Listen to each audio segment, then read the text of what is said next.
அனைவருக்கும் வணக்கம். ஸோ நம்ம இந்த வீடியோவில் பார்த்தீங்கன்னா டெய்லி பொது தமிழ் வந்து பார்த்துட்ருக்கோம்.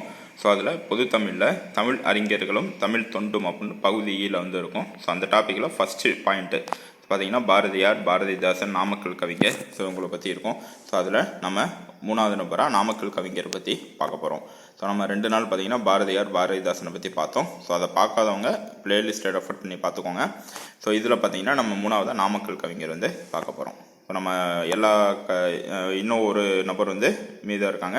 அவரை பார்த்துட்டு நம்மளுக்கு நாளைக்கு வந்து நம்ம டெலகிராமில் இந்த பிடிஎஃப் வந்து ஷேர் பண்ணிக்கலாம். சரியா? ஸோ இது பார்த்தீங்கன்னா நாமக்கல் கவிஞர். ஸோ இவரோட வாழ்க்கை குறிப்பு பார்த்தீங்கன்னா இவரோட இயற்பெயர் ராமலிங்கம் பிள்ளை, அதாவது வே ராமலிங்கனார் அப்படின்னு சொல்லுவோம். சரியா? நாமக்கல் கவிஞர் வே ராமலிங்கனார் சொல்லுவோம். ஸோ இயற்பெயர் வந்து ராமலிங்கம் பிள்ளை. பெற்றோர் பார்த்தீங்கன்னா வெங்கடராம பிள்ளை, அம்மணி அம்மாள் அப்படின்னு சொல்கிறாங்க. பிறந்த ஊர் பார்த்தீங்கன்னா நாமக்கல். சரியா? நாமக்கல்லில் தான் நாமக்கல் கவிஞர் வந்து பிறந்தார். ஸோ அதனால தான் அவர் பேர் வந்து நாமக்கல் கவிஞர் அப்படின்னு சொல்கிறோம். இவர் காலம் பார்த்தீங்கன்னா 19/10/1888 பிறந்து 24/8/1972 வந்து மறைஞ்சிருப்பார். ஸோ இதுதான் இவருடைய காலம். 1888 1972 வரைக்கும். இவருடைய சிறப்பு பெயர்கள் பார்த்தீங்கன்னா நாமக்கல் கவிஞர், காந்திய கவிஞர், ஆஸ்தான கவிஞர், காங்கிரஸ் புலவர், விஜயராகவ ஆச்சாரியார். ஸோ புலவர் அப்படின்னு சொல்லிட்டு சொல்கிறாங்க. சரியா? ஸோ இதுதான் சிறப்பு பெயர்கள். இது வந்து உங்களுக்கு பகுதி ஆளை வந்து கேட்பாங்க. நாமக்கல் கவிஞர் சிறப்பு பெயர்கள் பொறுத்துகள் வந்து கேட்கலாம். ஸோ அதனால் இது வந்து நல்லா நான் வச்சுக்கோங்க. அடுத்து நூல்கள். இவர் எழுதிய நூல்கள் பார்த்தீங்கன்னா அவனும் அவளும், இலக்கிய இன்பம், தமிழன் இதயம், என் கதை, சங்கொலி, கவிதாஞ்சலி, தாயார் கொடுத்த தனம், தேமதுர தமிழோசை, பிரார்த்தனை, இசைத்தமிழ், தமிழ் தேர், தாமரை கண்ணி, கற்பகவல்லி, காதல் திருமணம். ஸோ இதுதான் இவருடைய எழுதிய நூல்கள். ஸோ இதுவுமே பகுதியாக இலக்கணத்தில் மேட்ச் தி ஃபாலோயிங்கில் கேட்பாங்க. சிறப்பு பெயர்கள் முக்கியம். நாமக்கல் கவிஞர் எழுதின நூல்களும் ரொம்ப முக்கியம். ஸோ இவர் எழுதிய நாவல் பார்த்தீங்கன்னா மலைக்கல்லன் அப்படின்னு சொல்லிட்டு ஒரு நாவல் எழுதியிருக்காரு. இதுவுமே ரொம்ப முக்கியம். அடுத்து உரைநடை நூல்கள். இவர் எழுதியது பார்த்தீங்கன்னா கம்பரும் வால்மீகியும் அப்படின்னு சொல்லிட்டு ஒரு உரைநடை நூலை வந்து எழுதியிருக்காரு. சரியா? ஸோ நாடகம் பார்த்தீங்கன்னா மாமன் மகள், சரவண சுந்தரம். ஸோ 2 நாடகத்தை வந்து எழுதியிருக்காரு. அதேமாதிரி மொழிபெயர்ப்பு நூல் பார்த்தீங்கன்னா காந்திய அரசியல் அப்படின்னு சொல்கிற நூலை வந்து மொழிபெயர்ச்சிருக்காரு. இதழ் வந்து பார்த்தீங்கன்னா லோகமித்ரன் அப்படின்னு சொல்லிட்டு ஒரு இதில் வந்து நடத்தியிருக்காரு. ஸோ இதெல்லாம் பார்த்துக்கோங்க, ரொம்ப முக்கியமான ஒரு பாயிண்ட்ஸு. ஸோ இவர் பற்றி முக்கியமான குறிப்புகள் பார்த்தீங்கன்னா இவர் செயலால் காந்தியடிகளையும் பாட்டால் பாரதியையும் தம் குருவாக ஏற்றுக்கொண்டவர். ஸோ செயலில் வந்து காந்தியடிகளையும் அவர் பாட்டில் வந்து பாரதி எப்படி பாட்டு எழுதினாரோ அதே மாதிரி அந்த ஈர்ப்பு ஏற்படுத்தி ஸோ இவர் பாட்டிலையும் அந்த பாரதியார் பாட்டோட சாயல் வந்து இருக்கும். ஸோ அதனால தான் செயலால் காந்தியடிகளையும் பாட்டால் பாரதியையும் தம் குருவாக ஏற்றுக்கொண்டவர் ராமலிங்கனார். இவர் 3 மாதம் மட்டுமே தொடக்கப்பள்ளி ஆசிரியராக பணிபுரிந்தார். சிறு வயது முதல் ஒரு முஸ்லீம் தாயால் வளர்க்கப்பட்டவர். ஸோ அந்த முஸ்லீம் தாய் பேர் பார்த்தீங்கன்னா பதுலா பீவி அப்படின்னு சொல்லிட்டு அவங்களால வளர்க்கப்பட்டவர். ஸோ இவர் சிறந்த ஓவியர் அப்படின்னு சொல்கிறாங்க. இவர் முதலாக வரைந்த படம் ராமகிருஷ்ண பரமஹம்சர். ஸோ இதுவுமே நல்லா பார்த்துக்கோங்க. ஸோ இதுதான் இவர் பற்றிய முக்கிய குறிப்பு. ஸோ இதிலிருந்து கேள்வி கேட்கலாம். அரியணையில் அமர்ந்திருக்கும் 5ஆம் ஜார்ஜ் மன்னனுக்கு பாரத மாதா முடிசூட்டுவது போல் படம் வரைந்து தங்கப்பதக்கம் பெற்றவர் ராமலிங்கனார். சரியா?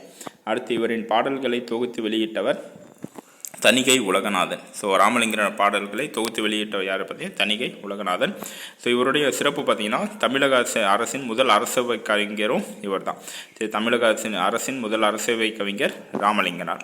ராசாசி இவரை திலகர் விதைத்த வித்து பாரதியாக முளைத்தது, காந்தி தூவிய விதை நாமக்கல் கவிஞராக தோன்றியது என்று புகழ்கிறார். ஸோ அப்போ இந்த ஸ்டேட்மெண்ட் கொடுத்து திலகர் விதைத்த வித்து பாரதியாக முளைத்தது, காந்தி தூவிய விதை நாமக்கல் கவிஞராக தோன்றியது, இந்த கூற்றை கூறியவர் யாருன்னு கேட்பாங்க. ஸோ ராஜாஜி அவர்கள். சரியா? அதே மாதிரி ராஜாஜி இன்னொன்று சொல்லியிருக்காரு, இந்த சமயத்தில் பாரதி இல்லையே என்று ஏங்கினேன், அந்த குறையை நீங்கள் நீக்கிவிட்டீர்கள் அப்படின்னு சொல்லிட்டு ராமலிங்கனார் வந்து ராஜாஜி வந்து புகழ்கிறார். சரியா? இதுவுமே உங்களுக்கு கேட்பாங்க. பாரதி இவரை பலே பாண்டியா நீர் ஒரு புலவர் ஐயமில்லை என்கிறார். சரியா? நாட்டு கும்மி என்ற தலைப்பில் 100 தேசபக்தி பாடல்களை எழுதி சேலம் எஸ். விஜயராகவ ஆச்சாரியார் முன்பு பாடி அரங்கேற்றம் செய்தவர் நாமக்கல் கவிஞர். ஸோ அதனால் ஆச்சாரியார் அவருக்கு புலவர் என்ற பட்டம் வழங்கினார். சரியா? யார்? விஜயராகவாச்சாரியார் வந்து புலவர் என்ற பட்டத்தை வந்து நாமக்கல் கவிஞருக்கு வழங்கியிருக்காரு. சரியா? அதனால இதில் வந்து பார்த்தோம் நம்ம இயற்பெயரில் புலவர் அப்படின்னு சொல்லிட்டு பிராக்கெட்டில் விஜயராகவாச்சாரியருக்கு. ஸோ விஜயராகவாச்சாரியார் தான் நாமக்கல் கவிஞருக்கு புலவர் அப்படின்னு சொல்லிட்டு ஒரு பட்டத்தை வந்து வழங்கியிருக்காரு. சரியா? அதே மாதிரி பார்த்தீங்கன்னா தமிழக சட்ட மேலவை உறுப்பினராக நியமனம் செய்ய பெற்றார். சரி, அதுமாதிரி பார்த்துக்கோங்க. அதே மாதிரி இவர் பத்மபூஷன் விருது பெற்றுள்ளார். சரி, யார்? நாமக்கல் கவிஞர் வந்து பத்மபூஷன் விருது பெற்றிருக்காரு. ஸோ இவரை பற்றி மேற்கோள் பார்த்தீங்கன்னா, கத்தியின்றி ரத்தமின்றி யுத்தம் ஒன்று வருகிறது. ஸோ இது ரொம்ப முக்கியமான ஒரு பாடல். அதே மாதிரி தமிழன் என்றோ இனம் உண்டு, தனியே அவருக்கு ஒரு குணம் உண்டு அப்படின்னு சொல்லிட்டு ஒரு வரி. அதே மாதிரி தமிழன் என்று சொல்லடா, தலை நிமிர்ந்து நில்லடா, இந்திய நாடு என்னுடைய நாடு என்று தினம் தினம் நீ எதை பாடு, பாட்டாளி மக்கள் பசி தீர வேண்டும், பணம் என்ற மோகத்தின் விசை தீர வேண்டும் அப்படின்னு சொல்லியிருக்காரு. அதே மாதிரி கைத்தொழில் ஒன்றை கற்றுக்கொள், கவலை உனக்கில்லை ஒத்துக்கொள் அப்படின்னு சொல்லிட்டு இந்த மேற்கோள் தான் சொல்லியிருக்காரு. இந்த மேற்கோள்னா கொடுத்து, ஸோ இதில் தமிழன் என்று சொல்லடா, தலை நிமிர்ந்து நில்லடா, இந்த கூற்றை கூறியவர் யாருன்னு கேட்கலாம். ஸோ அந்த மாதிரி கொஸ்டின் வந்து உங்களுக்கு கேட்கலாம். இது எல்லாமே question point of view. Namakkal கவிஞரை பற்றி இது படித்தாலே போதும், உங்களுக்கு எந்த கொஸ்டின் டிஎன்பிஎஸ்சியில் பொதுத்தமிழில் எந்த கொஸ்டின் கேட்டாலும் உங்களுக்கு வந்து ஈஸியாக வந்து எழுதிடலாம். அதனால் நாளைக்கு வந்து இன்னொரு தலைவர் எடுத்து பார்க்கலாம். வெயிட் பண்ணுங்கள். இந்த வீடியோ பிடிச்சா லைக் பண்ணுங்கள், ஷேர் பண்ணுங்கள், சிவில் ஸ்டடி சேனலை சப்ஸ்கிரைப் பண்ணுங்கள். Thank you friends.